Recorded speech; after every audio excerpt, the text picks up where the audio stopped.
Chaos is almost here, and if you want to break the game on day 1, you need this ultimate dummy guide. I'm going to cover his exact mechanics, best setups, best teams, and the grocery list you need to farm right now. Chaos is an on-field Lakshana attacker using the Synthesis archetype. His entire kit revolves around the crime gauge, which caps at exactly 1000 points.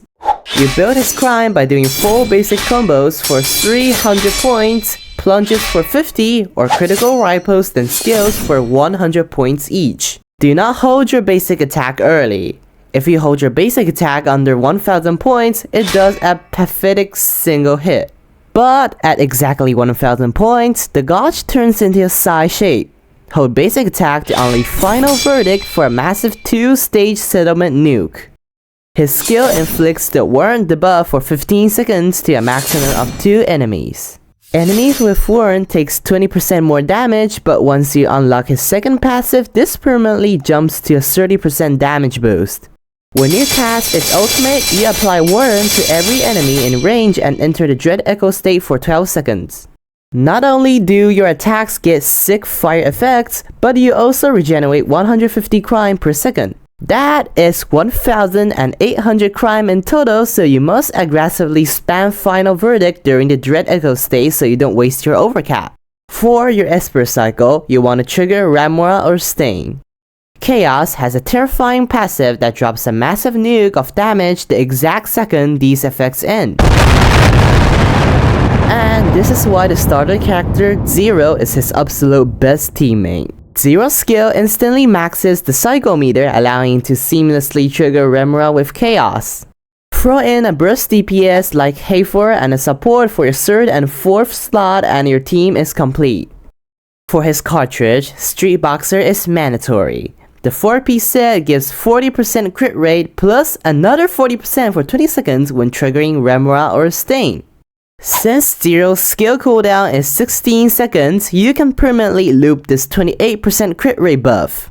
If your luck is terrible, use Shadow Creed as a placeholder. For modules, you want type 3 blocks. You can easily understand because they're made of 3 square blocks, so they're called type 3 modules.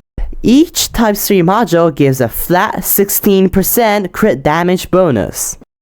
His signature weapon, What's Desired, is absolutely best in slot because it gives max Lakshana and crit damage and has a crit rate substat. If you can't get this signature, use the Battle Pass weapon Fluff of Fury or the A-rank weapon that buffs state when you have 3 different Esper types. It doesn't do so much, but it's actually the only one that fits his playstyle somehow because the other weapon with this archetype are mostly about HP and shield. And at least this, it has, a crit rate substat. If you hold the aim button in the city, Chaos Dog will run up and drop a custom teleport portal. You can match these on your map, and if you hit the portal cap, the oldest one deletes itself. Also, tapping the aim button lets you toggle his mask on and off. And his life skill boosts your fishing success and sell prices. Finally, here is our grocery list. And listen closely because I am about to save you hours of your life. Normally, enemies that drop materials from the map are scattered in groups of 1 or 2 all across the map.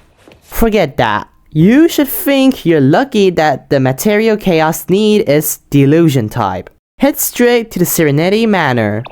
Then inside the garden and the perimeter are completely infested with dozens of Norse and Huggy vines. They respawn daily, so simply doing laps here will completely cover your character ascension, skill level ups, and signature weapon materials. Boom, done.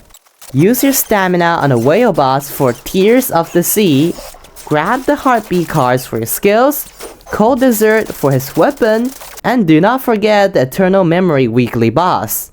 Subscribe if this helped and let me know in the comments if you're pulling for Chaos or not.